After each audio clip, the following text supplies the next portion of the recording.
Well, welcome back. Welcome back to the Extraordinary Drummer Show. As you know, I'm your host, Sharon Moore. You know, I always say today, today, today. Well, family, as I always say, we got him on the show. I wanted this gentleman too. I have a lot of respect for this gentleman. Later on, we're going to talk about being prepared. We're going to talk about discipline. This is one of those drummers that I tell you, Yeah. we all really wish we could pattern ourselves after. He's a detailed guy. I've seen his setup where there's tape on the floor and everything is dialed in with his tech. I mean, just detailed. You all know him. You all know him. He's a producer. He's a songwriter. He's an artist. Um, One of the things I like about him too, he's been doing this gig, KC and the Sunshine Band, for over 17 years. Who hasn't danced to that music? Who hasn't grown up playing that music? I know Yeah. as a drummer, I enjoyed that stuff. It was funky, and we're gonna talk about that. Funky yet disco yet disciplined. We Yep. help me Yep. welcome my guest today from the KC and the Sunshine Band, Dave Simmons. Hey, Dave. What's up? What's up? What's up, everybody? How you doing? How you doing? Welcome to the Man, Extraordinary Drummer Show. dude, my pleasure, my honor, man. Yeah, I just want to just say a quick shout out to you and thank you for what you're doing for, the community and the public and, getting exposure to people like myself and, all these other great musicians you've been interviewing over the past few years, man. You're doing a great job, man. And honestly, I'm honored. I'm honored to be here. So thank you. Thank you for what you Woo! Hey, Dave, a setup like that make me try to borrow a 20 or something, man. Hell, do. hold on now.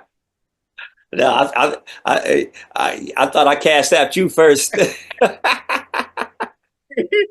It's Dave, all good. hey, man, I like that shirt, man. You got dope.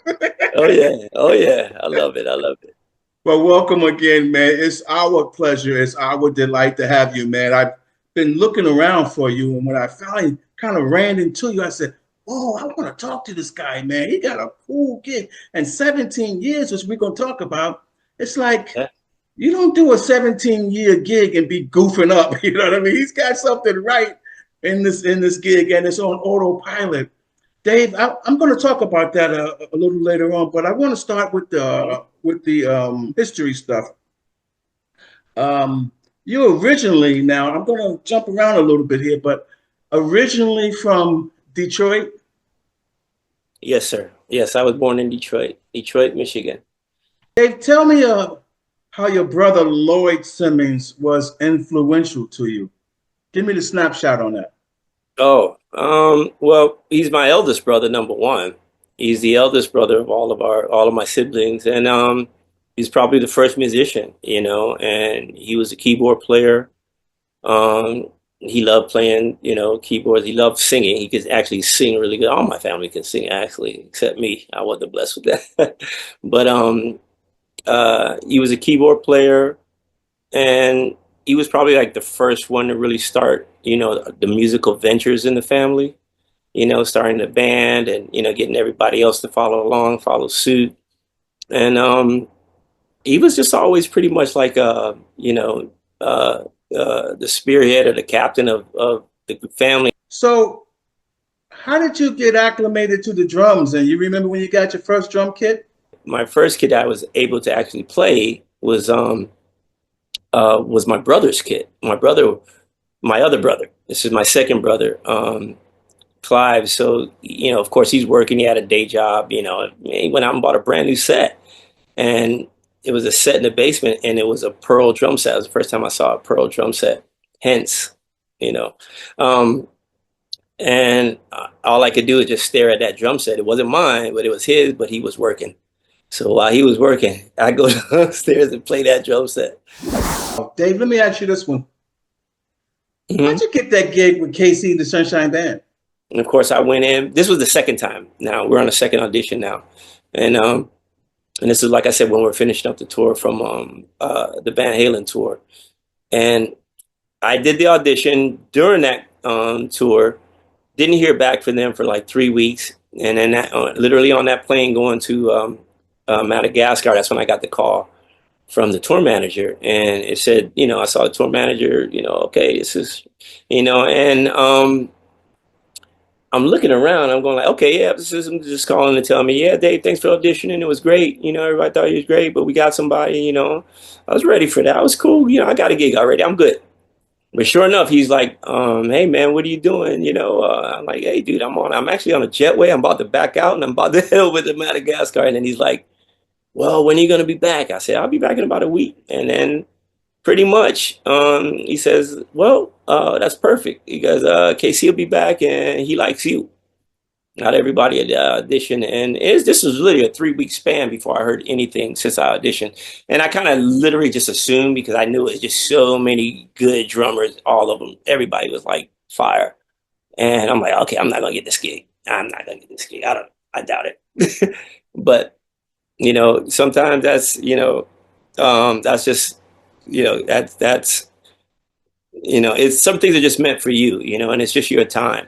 And I think that was just probably my time. Tell Hmm. me, let's talk about that gig. Yeah.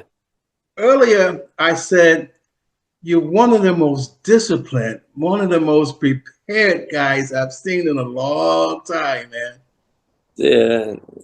That Maybe to gig, you. it seems to be, Okay. yeah, it seems to be some disco and funk at the same time. What's your approach to the KC and Sunshine Band? Oh man. Um, Sharon, I just try to approach it like any other gig I do. And I think that's, the most honest way you could do it. And that comes from just playing in a lot of good like come up bands, top 40 bands, playing in good top 40 bands and bands that really like take pride and in their show and in their delivery of their performance. Some bands really go in and play these songs and learn these songs right and play them right, and then add their spin on top of it. So I've been lucky enough to play in those kind of bands and they paid attention to detail. And but when you're working with artists like Casey, or I would, if it doesn't matter who it would be, Stevie or, Kool and the Gang, any, artist that's out there, I'm gonna approach it. First of all, I gotta like the music, I gotta like it. On top of then after that, it's just a matter of, interpreting it and breaking it down and learning the music verbatim is most important.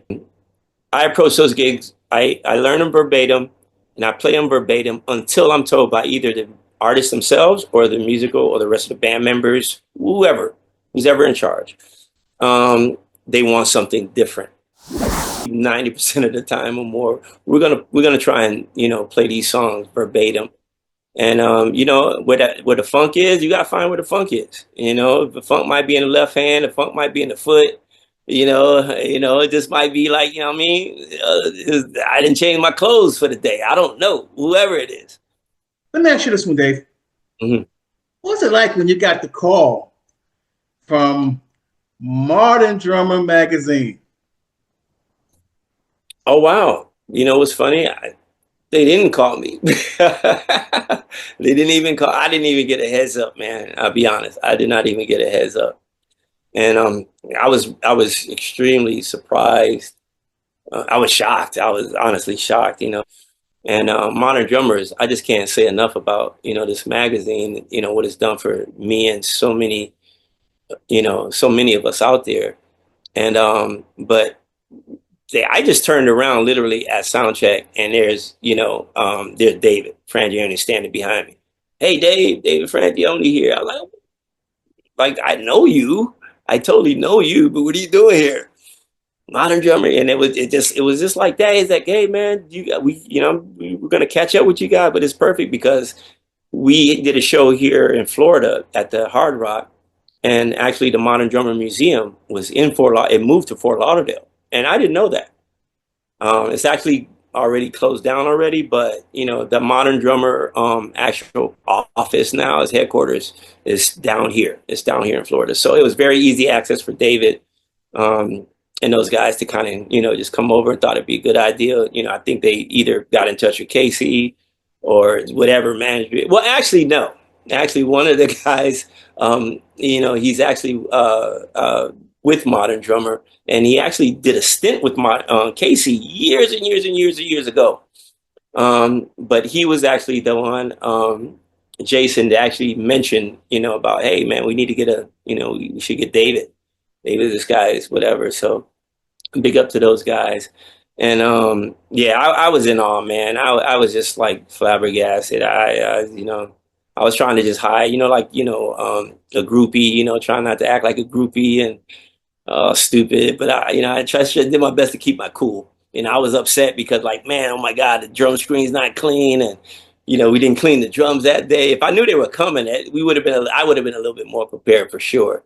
My crew didn't know, no snooze. So I'm like, man, but it's all good. It's all good. They don't care about all that stuff. Dave, Yeah. let me move you down the road a little further. Let's talk endorsements. Let's talk gear. What drums are you playing? What gear are you playing? Head, sticks, drums, so on and so forth.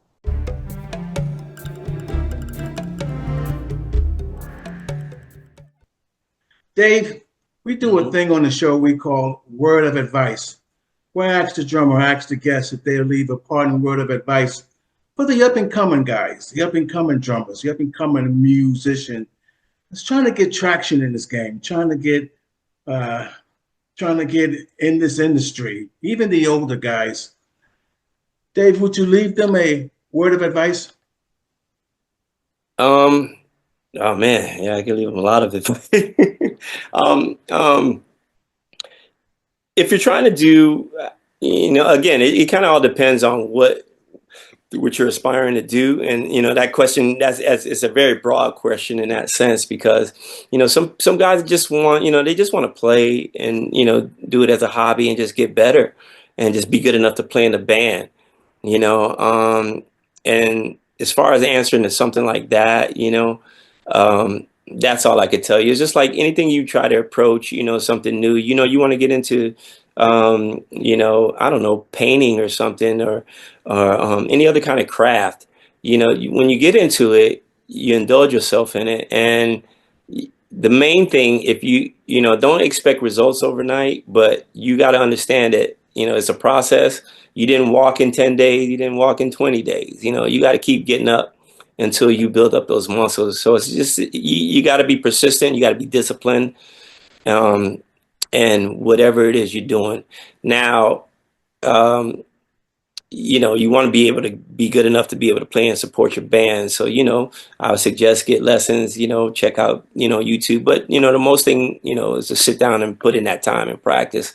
Next thing, I would say, definitely be on time, man. Be on time. Nobody wants people showing up, everybody's time is valuable. You be the guy that's showing up, 10 minutes late, 15 minutes late, everybody else is there prepared.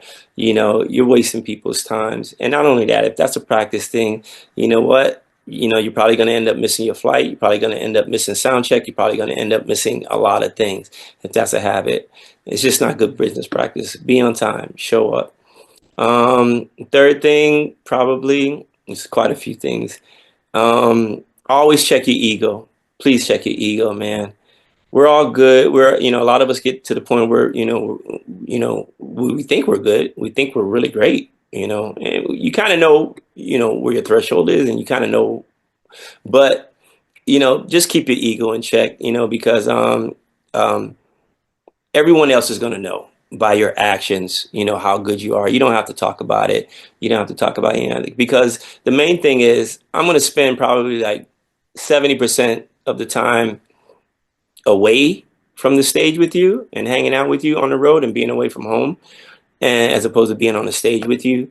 So I don't really want to spend my time around somebody who's, ego driven and just not cool, so, one of the biggest things is just keep your ego in check, and just try to blend in. A lot of times, a lot of guys just don't get gigs because they're great, they're good enough musically, and they're great, chops and, skills, all that stuff, but they're just not the coolest people to be around, man. The energy is not, fun to be around. And you don't want that. I realize all the guys that I know, even down to, I've had the pleasure of meeting people like Ricky Lawson. Ricky Lawson was the guy that, up to today, I still literally practice and warm up with the sticks that he's given me. These are the sticks before he passed. There's Ricky Lawson's signature stick. I still have them. And he was just the one to tell me, David, to stay focused. He says, what word is bigger? Music business. And I was like, oh, snap. Business. He said, yeah, business. You gotta take care of your business, bro. He says, as much as you're going to always grow as a musician, you're always going to get better. You let yourself get better, allow yourself, don't let your ego get in the way. But you pay a lot of attention, you spend a lot of money and time on your craft, but now you need to spend almost just as much and more on your business. Focus on your business, man, because it could get away from you real quick, real quick, and just keep your relationships good. So that's about it. Other than taking care of yourself, taking care of yourself would probably be like the last. It should be the first, but make sure you're taking care of yourself and doing the things you need to do to be able to go out and actually, and to be able to play drums and play drums for a long time. My goal is to play as long as Roy Haynes or longer. If I did, God rest his soul. So yeah, that's about. I don't know, my little tidbits. That's good Yeah. stuff, man. That's good stuff. Dave, Mhm. tell me about that awesome production company of yours. Tell us the name again and tell me a little bit about it. Oh wow. Okay. Yeah, I got a production company called Head Rock Productions, which was started by my partner Stephen Lashley. He's also the bass player from Casey and the Sunshine Band, and he's my business partner. And uh, that was something that we decided to do. Quite a maybe my man, it's going on maybe almost 15 years, 15, 16 years or more. No, probably even before that. Oh my goodness, this was before Casey and the Sunshine Band. Yeah, so it's probably going on 20. I'm sorry. But basically it's a production company that me and him started.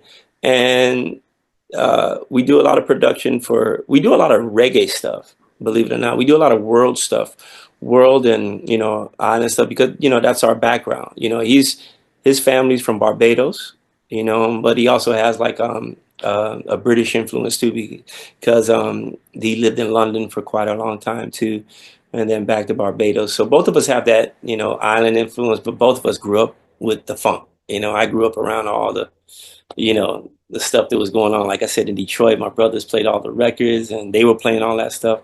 And same thing with him. He gravitated to all the funk stuff too.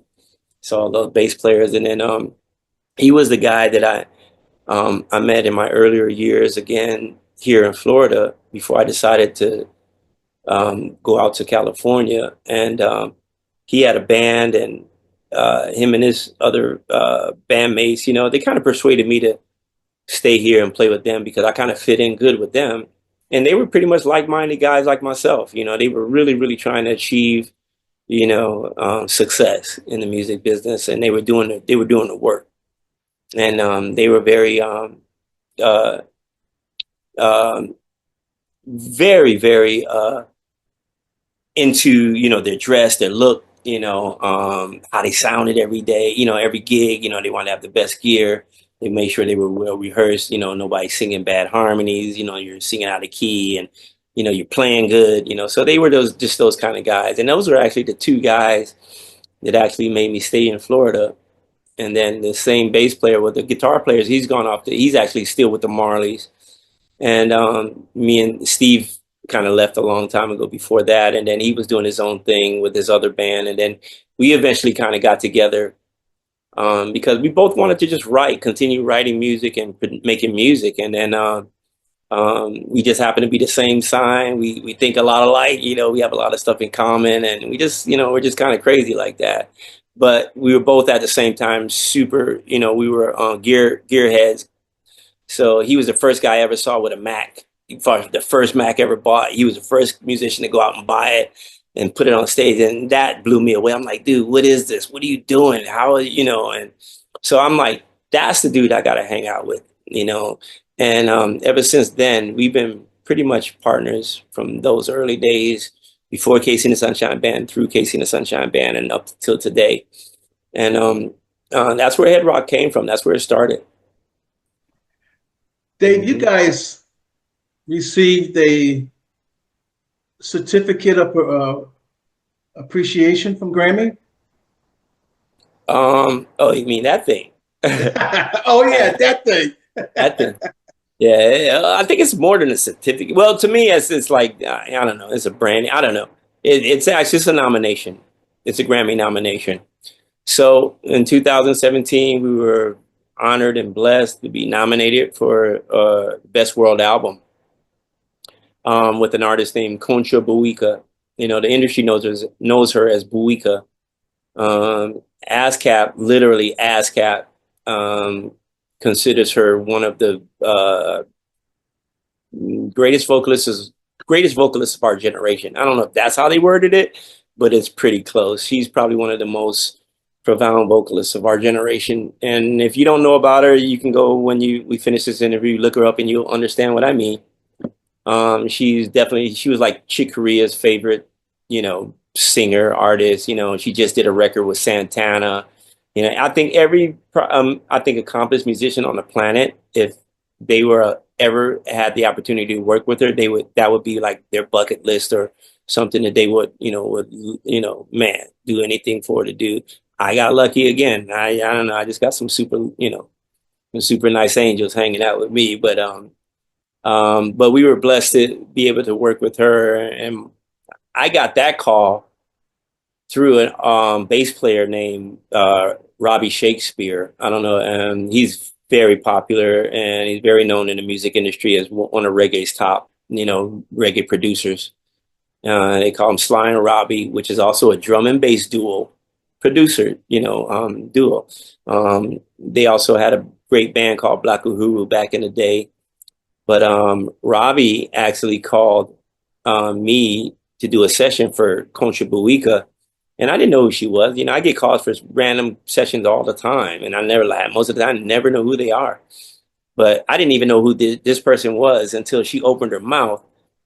And then I literally started, warming up with the keyboard player in a session, in her session. And I couldn't believe what I was hearing. I thought it was a keyboard player playing this like melody or something, but it was actually something she was actually whistling out of her mouth.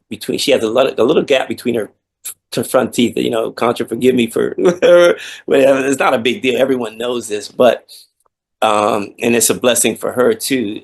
But she whistles through those teeth, and she makes this amazing, beautiful sound. And it's just like I couldn't even tell you what the sound sounded like, but it just made my skin crawl. And I'm like, and then she opened her mouth and started singing. And then that's when, things went crazy. And I was just like, bro, I never heard a voice like this in my life. And I'm sitting there texting my partner, Steve. He's in Barbados on vacation. And I'm sitting there texting him, bro, I'm in a session with this woman that I don't even know who this is, this artist. Just look her up for me, please. I don't want to talk to her and mess it up. And he texts me back literally in like 5 minutes. Dude, give her some music, give her a try. All these exclamation marks, I'm like, dude, I just can't do that. It's like I'm in a session. So anyway, that's kind of how we met her. And, I did that session. That session never really came to life.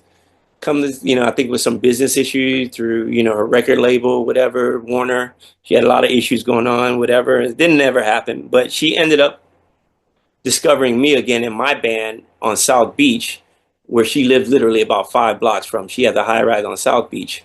So she walked in and saw my band performing, and I had a female singer singing at the time who's a monster.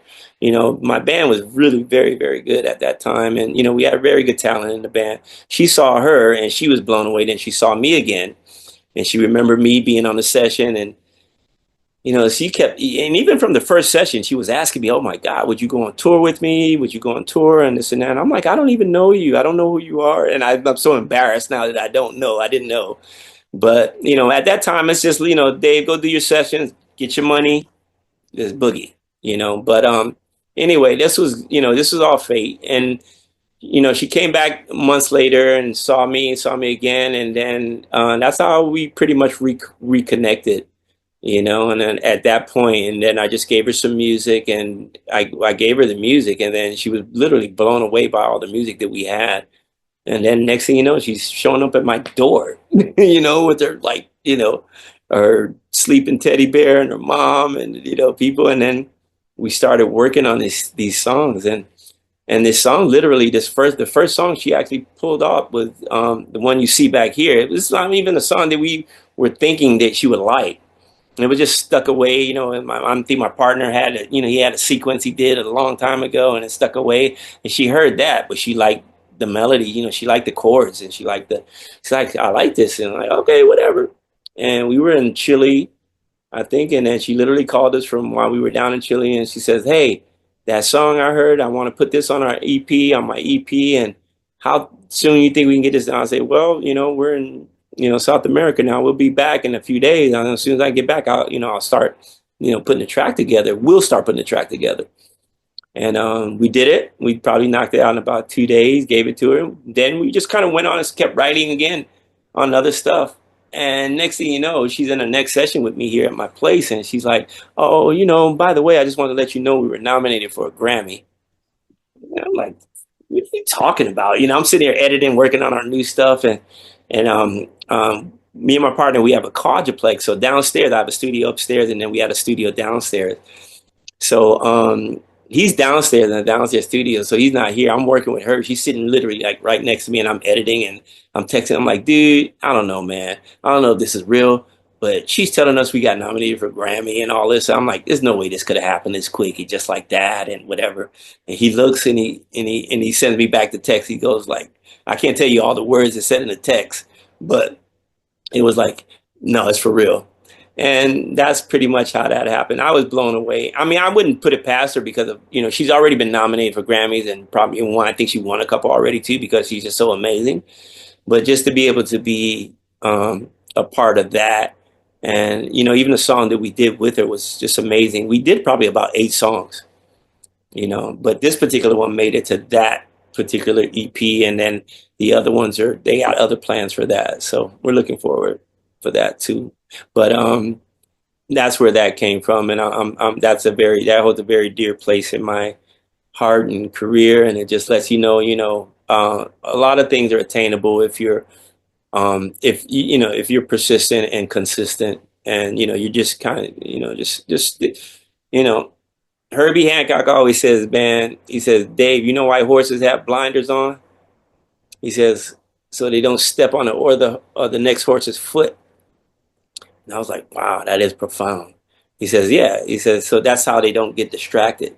They only see right ahead, one direction. That's the finish line." And that's pretty much how me and my partner look at things. And, but we also know too, the race is not for the swift. We not some young bucks, we just got this, a lot of cats trying to get this at like, 10 years old.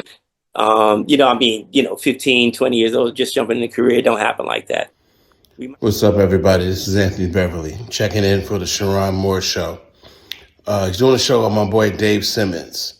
And Dave is a fantastic drummer. We've toured quite a bit overseas. We've done quite a few tours together, him with Casey and the Sunshine Band and me with the Al McKay All-Stars. And, it's always a cool hang with Dave. We sit and watch each other play, and, he's just an all-around good dude. But that's my man. All right. Mm-hmm. Dave, here's a question I usually ask the guests at the end of the show. Mm-hmm. Dave, what do you want your legacy to be said, to be told? Oh, man, that's oof. I don't know if I ever really thought about that. I think, I don't know. I think the most important thing, man, is just that, how people just remember you as a person, man, just how you are as just overall, and,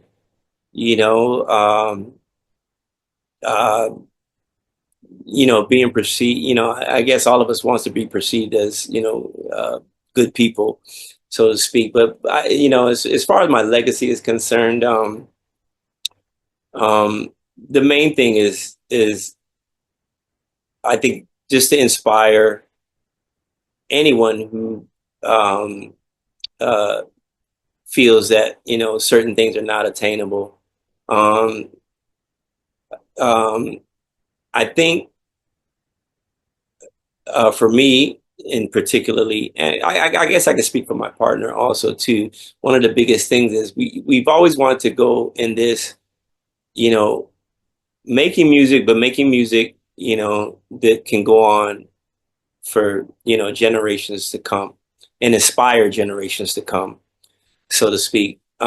Just like Mr. Harry Wayne KC, he's actually he wrote songs. Hey, he just wants to make the world a little bit of a better place.